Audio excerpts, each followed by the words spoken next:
Os grupos punks na Alemanha Oriental normalmente falavam sobre a vida triste nos conjuntos habitacionais, da destruição do meio ambiente, dos espiões da Stasi e também criticavam o nazismo. A maioria dos componentes do grupo Rammstein são oriundos da Alemanha Oriental e sobre a história deles e dos grupos punks nós conversaremos hoje.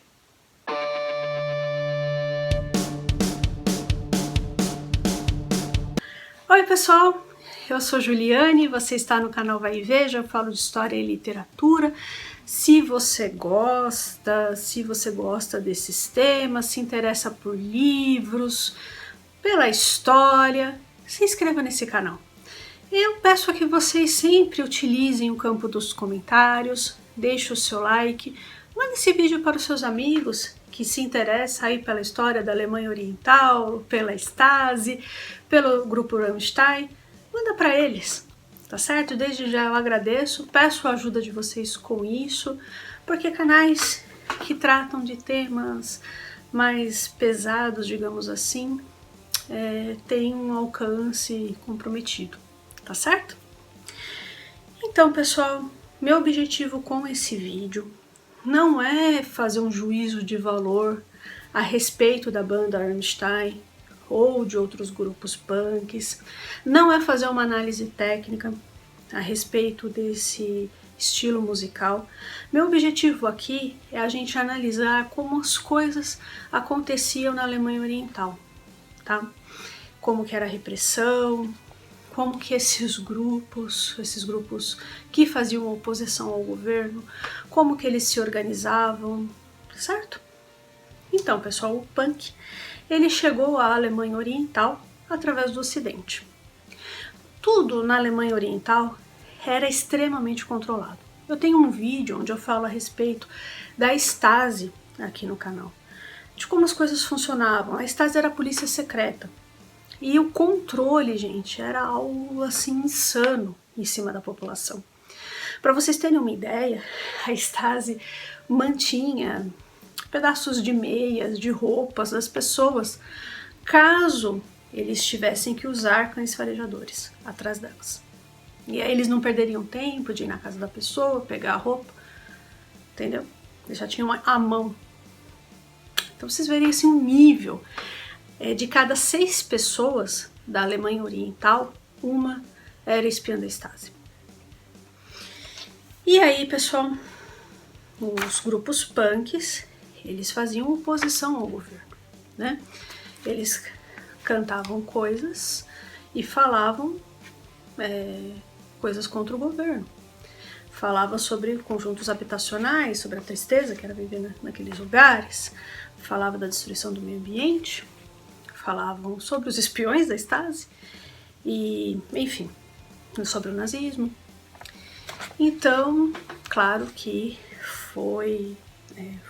eles foram muito reprimidos. E como que o pessoal acessava notícias e músicas ocidentais? As pessoas subiam nos telhados e ficavam sintonizando rádio ocidental, né? Claro que isso era proibido, e não era todos os dias que você poderia fazer isso, porque o seu vizinho poderia ser espião da Stasi, poderia te denunciar.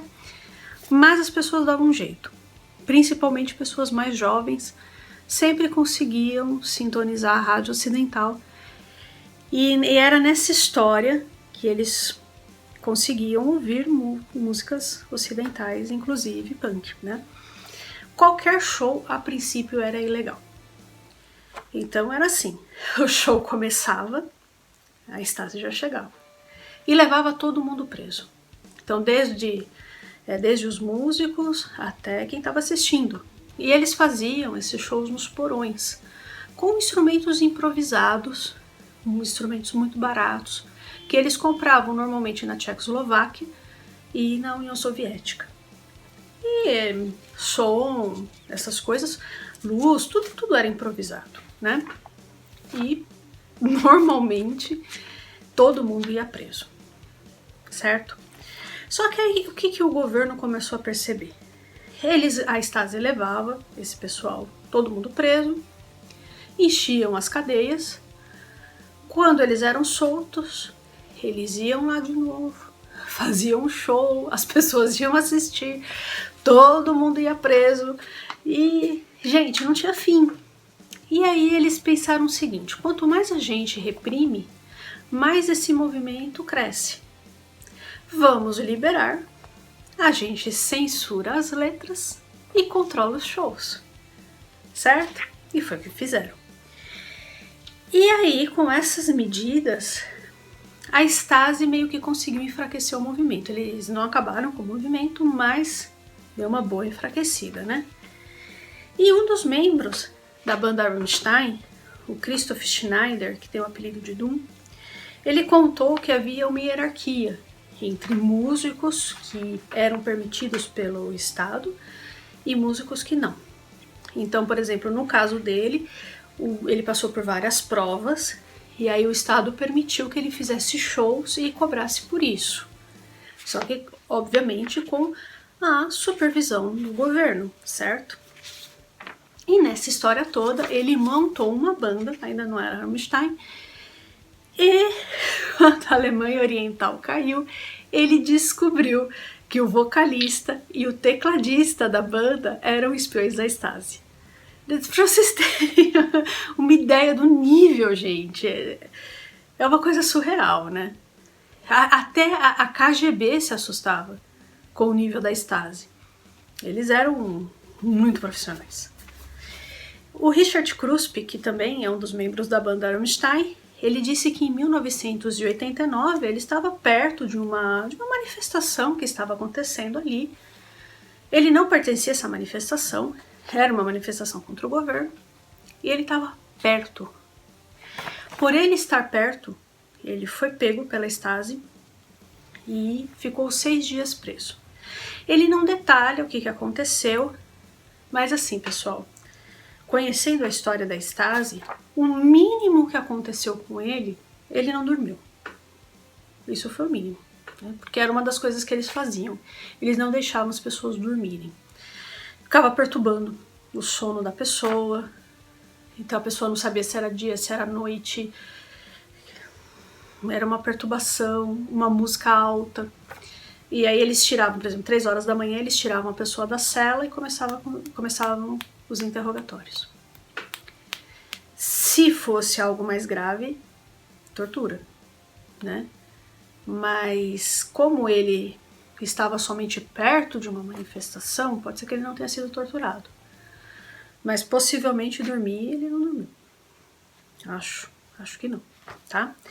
Tanto é que quando ele foi solto, 6 dias depois, ele estava completamente perturbado.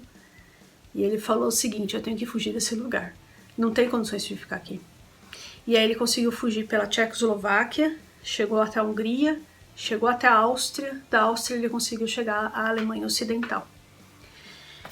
E quando o Muro de Berlim caiu, né, que as 2 Alemanhas foram unificadas, ele voltou para o que era a Alemanha Oriental. E os alemães falam, né, que os alemães orientais, até hoje, eles são diferentes dos alemães ocidentais. Parece que a adaptação dos alemães orientais foi um pouco complicada, né? Nós vamos falar disso depois. E aí, pessoal, o Till Lindemann, que é o vocalista do Rammstein, ele é super polêmico, né? É o mais conhecido também nasceu na Alemanha Oriental. Ele é de Leipzig. A mãe dele era uma jornalista bastante famosa, a Gita Lindemann, e o pai é um poeta infantil também bastante famoso na Alemanha Oriental, chamado Werner Lindemann. O Till Lindemann conta, abre aspas aqui, que o papel dele, ele acreditava nisso, né, que o papel dele era destruir o Ocidente e sua cultura decadente. E também ele, numa outra entrevista, ele disse, abre aspas aqui, a lavagem cerebral foi tanta que eu estava convencido de que um dia iria à Europa Ocidental para aniquilar capitalistas do mal. Aí também, em outro momento, ele conta que ele estava sendo preparado para natação competitiva e fizeram ele treinar tanto porque ele rompeu a musculatura do abdômen, ele tem problemas com isso até hoje, né? Nas entrevistas que eu já ouvi dele, né, de várias entrevistas, ele havia dito que, assim, ele nunca disse que tomou esteroides. Ele só conta essa história da natação. Porque o que acontece, pessoal? Era muito comum na Alemanha Oriental os atletas serem obrigados a tomar esteroides, enfim, tudo quanto é tipo de substância aí, e isso prejudicou muito as pessoas. Até hoje tem pessoas com sequelas disso, né? A gente vai falar sobre isso detalhadamente em outro vídeo, tá?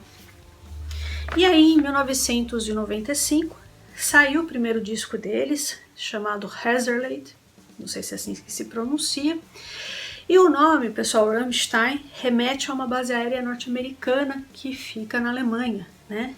E durante um show de aeronáutica lá, em 1988, uma manobra mal feita custou a vida de 70 pessoas.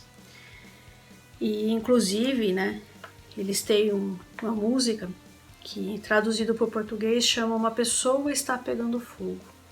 Faz referência a isso. Esse grupo, Rammstein, eles já foram rotulados de várias coisas, né? Rotulados de extrema-direita, extrema-esquerda.